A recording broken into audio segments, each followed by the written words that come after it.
everybody, Movie Crank Larry here. Today I'm reviewing Scary Stories to Tell in the Dark, Guillermo Del Toro's PG-13 adaptation of Alvin Schwartz book series. So first, to start this review out, I'm sorry this took so long. I wanted to review this on opening night, but the projector blew up and it caught fire in the theater, right when Chuck was getting chased by the grudge emoji. And I finally just got around to finishing this movie today, and I may take some heat for this. I did not like this movie. I hate to pick on the young actors here, but the acting was boring, uncharismatic, and dull. A ghoul or a goblin could have eaten any one of these characters or kids at any point, and I wouldn't have given two shits. The story's cliche. I mean, we've all heard it before. Teen kids breaking into the local abandoned house everyone says is haunted, and they find a secret room, and there's old items left behind, and there's a book of scary stories that comes true when you read it.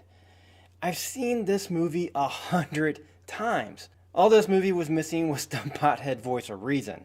And then there's something in Latin. Okay, I'm drawing a line in the fucking sand here. Do not read the Latin. Read it. What the fuck? Unfortunately, this story just isn't scary. Spooky maybe, but definitely not scary. Instead of gore and blood-curdling screams, this one's light on the scares, giving us more of gross-outs, toast stews, spider-filled zits, as intended by Del Toro, so that the families could experience this movie together as an introduction to horror for children. Personally, in my opinion, I never read the book, so maybe I just don't get it. But when you have a movie with the word scary in the title, it should be scary, and it just wasn't. This is just a dumbed down version of it, made into a Saturday morning Halloween special or Nick at Night. Then there's the matter of all the nostalgia.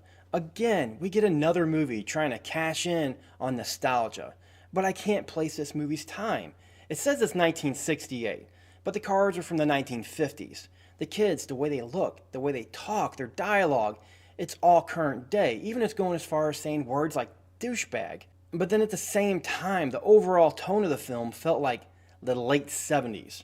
But nothing besides Richard Nixon and the war being mentioned ever gave me the impression that this was in the 1960s. Now there are some things to take away from this movie. A few. It's a well-shot, nice-looking movie. You could tell the money was behind this film, with the most positive aspect being the practical visual effects over CGI, which for me makes a huge difference, especially in horror movies. Again, Del Toro sticks to his roots, going as far as to hire a contortionist, Troy James, to do the physical role of the Jangly Man.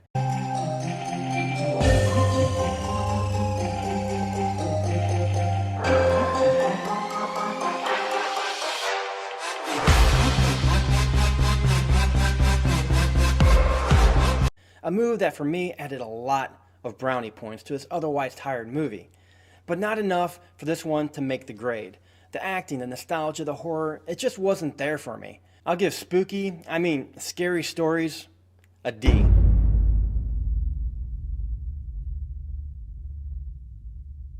I don't know, maybe I was spoiled as a kid. Amityville, Exorcist, Nightmare on Elm Street, they were all before I turned 10.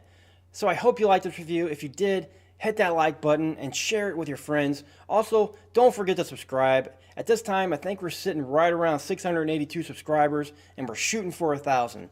So do that. It really does help. Anyways, I better get off here. I'm going to go try to see the movie Ready or Not tonight. So stop by soon for that review, and check out our others as well. But until next time, guys, thanks for stopping by. See ya.